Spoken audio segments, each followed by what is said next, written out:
Welcome to the deep dive. Today, we're setting out to navigate some really unusual territory. Yeah, we are. We're not looking at fixed coordinates or, established borders. We're trying to chart the things that actively refuse to be measured. Things like grief, silence, memory. We have this extraordinary set of source materials. It's a document profiling 5 different people, we're calling them cartographers for this, who are all in their own way using the language of measurement for things that are, well, they're fundamentally formless or disappearing. Exactly. And that's the core question for this deep dive, right? Yeah. What happens when the territory you're trying to map is actively dissolving, like a sandcastle in the tide? How does that active measurement change? Does it stop being science and, I don't know, become something else entirely? We have 5 really unique answers to that call. They span from glaciers in Iceland all the way to kitchens in Buenos Aires. So where do we start? We begin with the most literal cartographer of the group. Her name is Rachel, a glaciologist working at Vatnajökull in Iceland. Okay, so Rachel is measuring ice.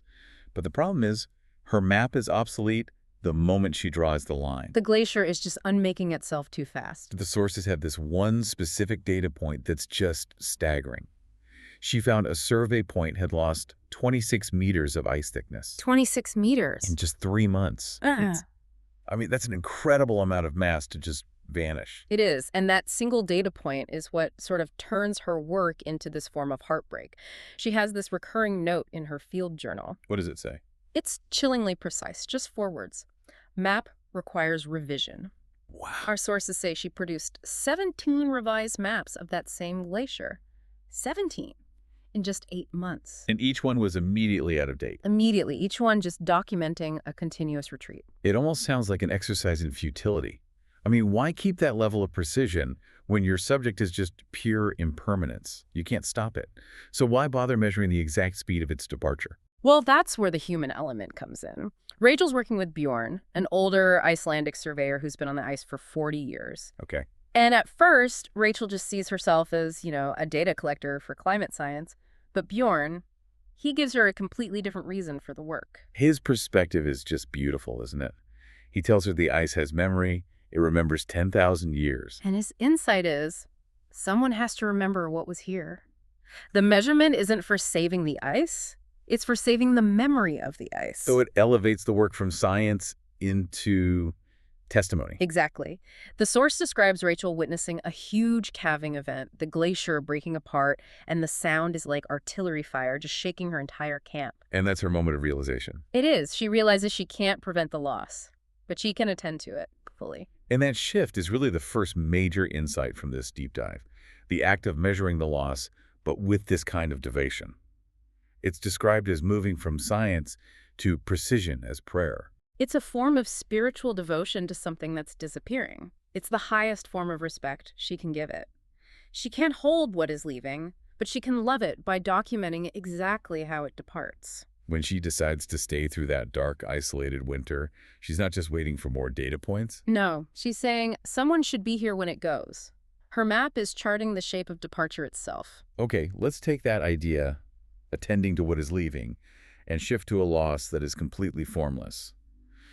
If Rachel found devotion in charting physical dissolution, how does someone attend to a loss that's just pure absence? For that, we move from the massive scale of a glacier to the very interior world of Yuki, a composer in Kyoto.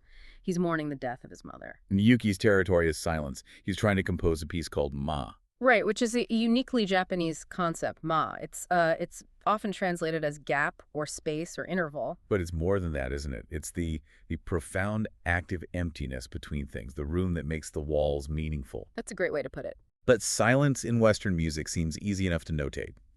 You have a rest, a fermata, it just measures duration, how long you wait. But Yuki found that was totally inadequate. Why? Because the silence he was experiencing wasn't empty, it was full.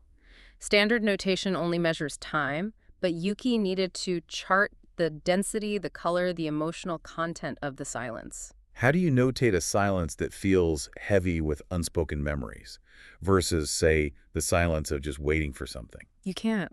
Not with the old tools. It's a completely different kind of cartography. It's moving beyond location to measuring internal quality. And a big influence here, according to the source, was his mother. She was a calligrapher. Ah. She taught him that the blank page isn't a void, it's full of potential. The empty space is the whole point. So he applies that to music. Yes. For years, he tries to structure his grief, to control it. He attempts this complicated composition full of traditional rests, but after his mother dies, he realizes the whole structure is a lie. He just crosses everything out. And what he creates in the end is this ultimate act of radical cartography, the final score. Ma. It has no musical notes at all, just 5 lines of instruction. What are they? They essentially say, sit at the piano, hands on keys, do not play, listen to the room. Just listen. Listen until the silence feels full, until it has said everything it needs to say, then stand up and bow. That's profound. The composition isn't the sound. The composition is the act of listening itself. Yes.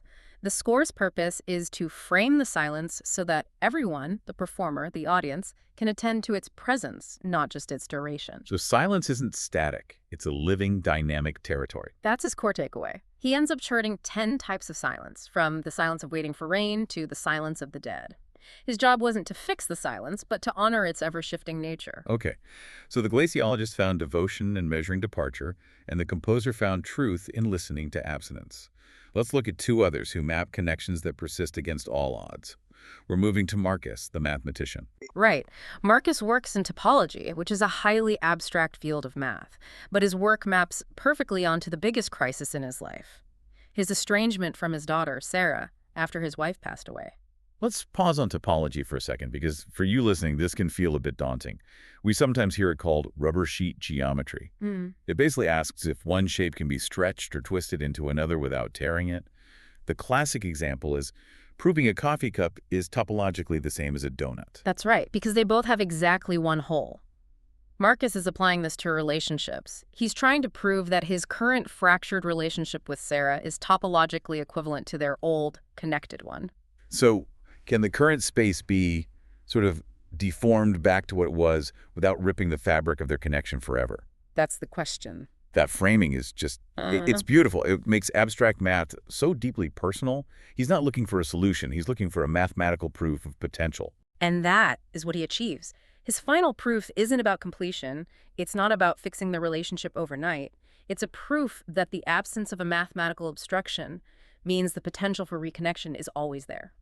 And he says that potential, that persistence is enough. It is enough. Topology, in his words, is math about how things stay connected even when they change. So the map Marcus creates isn't coordinates on a page. It's a diagram proving that connection itself is resilient no matter the distance. It's a powerful abstract argument for persistence.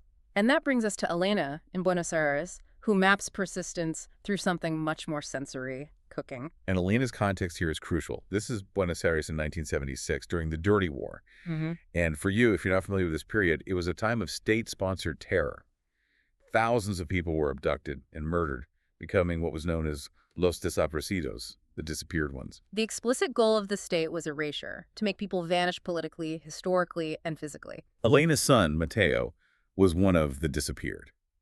And when the government tries to erase the very fact of his existence, she turns to her mother's cookbook. It becomes a kind of countermap. It's a profound act of resistance. This cookbook, full of recipes for comfort foods like empanadas and carbonara, it transforms into a register of memory. The ingredients, the measurements, they are all cartography. She realizes something incredible, right? She does. She realizes the state can disappear the body, they can strike the name from the official record, but they cannot disappear the fact that a person existed as long as someone keeps cooking their favorite foods exactly the way they like them. Memory lives in flavor. It persists as a sensory experience that anchors them to reality. And this map extends through time. It resists future erasure.